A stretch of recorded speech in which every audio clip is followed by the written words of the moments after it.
ইউজিসির সহায়তায় কানাডার ম্যাকগিল ইউনিভার্সিটিতে ফেলোশিপের সুযোগ দিয়েছে। দেশের বিশ্ববিদ্যালয় থেকে শিক্ষার্থীরা এই আবেদন করতে পারবেন। জীবনযাত্রার ব্যয়ভার, ইন্স্যুরেন্স, বার্ষিক গ্যালারি সাপোর্ট ও টিউশন সহ বিভিন্ন খাতে অর্থায়ন করা হবে বলে জানানো হয়েছে। আগামী 14 আগস্ট 2024 তারিখের মধ্যে আবেদন প্রক্রিয়া শেষ করতে হবে বলেও জানানো হয়েছে। মাহমুদ রুবেলের প্রতিবেদনে বিস্তারিত। উচ্চশিক্ষায় বাংলাদেশি শিক্ষার্থীদের জন্য অন্যতম সুযোগ সমৃদ্ধ দেশ উত্তর আমেরিকার কানাডা, যেখানে প্রতিনিয়ত পাড়ি জমাচ্ছেন বাংলাদেশি শিক্ষার্থীরা।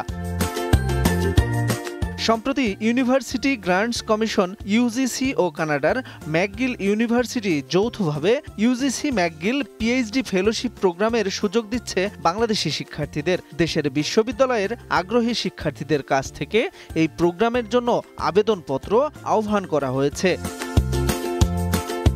বিশ্ববিদ্যালয়টিতে যেসব সুবিধা পাবেন তা হল জীবনযাত্রার ব্যয়ভার হিসেবে বার্ষিক 15,000 কানাডিয়ান ডলার, স্বাস্থ্য ও লিডিং ইন্স্যুরেন্স হিসেবে 1,100 কানাডিয়ান ডলার, বার্ষিক গ্যালারি সাপোর্ট হিসেবে 9,800 কানাডিয়ান ডলার, বিমান যাতায়াত হিসেবে 3,000 কানাডিয়ান ডলার ছাড়াও পূর্ণ টিউশন হিসেবে ফেলোরা বার্ষিক 20,214 কানাডিয়ান ডলার পাবেন। এছাড়া পিএইচডি শিক্ষার্থীদের জন্য 4 বছর পর্যন্ত অর্থায়ন করা হবে।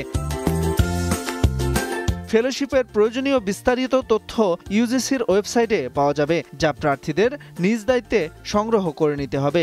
এ বিষয়ে ব্যক্তিগতভাবে কোনো ধরনের যোগাযোগ করা যাবে না। আবেদনকারীকে অবশ্যই 14 আগস্ট 2024 কানাডার সময় ও তারিখ অনুযায়ী আবেদন প্রক্রিয়া শেষ করতে হবে বলে জানানো হয়েছে। Mahmud Rubel, Bangla TV, news desk.